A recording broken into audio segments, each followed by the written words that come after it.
ఆంధ్రప్రదేశ్ కాంగ్రెస్ లో ఉన్న వంకని సరిచేయడానికి వైఎస్ఆర్ పేరు దాన్ని ఆల్రెడీ జగన్మోహన్ రెడ్డి వాడేసుకున్నాడు. షర్మిలను తప్పించటానికి అంటున్నారు. ఇందులో నిజమెంత? మీ అందరూ నిజం అనుకుంటున్నారంటే అది వాస్తవమే కదా. పావులు కదిపారు ఢిల్లీలో అంటారు. Very seriously. షర్మిల ఒకవేళ ఆంధ్రప్రదేశ్ లో పాదయాత్ర చేపడతాను కాంగ్రెస్ పార్టీ పునర్వైభవం కోసం అంటే ఒప్పుకుంటారా? వాస్తవాలు మీకు తెలియదు సార్. ఏమా కాంగ్రెస్ పార్టీలోకి రావటం కోసం డికే శివకుమార్ గారిని వాడుకుంది.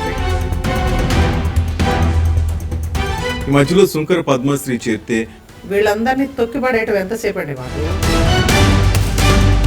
అసలు రాహుల్ గాంధీ ప్రధాని అయ్యే అవకాశం ఉందా? కాంగ్రెస్ పార్టీ గురించి మాట్లాడితే అక్కడ ప్రజలు చెప్పుతో కొట్టేటువంటి పరిస్థితులు ఉన్నాయి. తెలంగాణలో రేవంత్ రెడ్డి నాయకత్వంపై మీ కామెంట్ ఏంటి? శుభలేఖ రాసుకున్నా.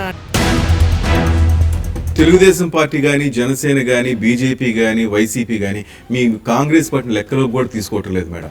వాళ్ళు వేసుకుంటున్నటువంటి లో దుస్తులతో సహా కాంగ్రెస్ పార్టీ భిక్షాన్ని మర్చిపోయారు వీళ్ళు.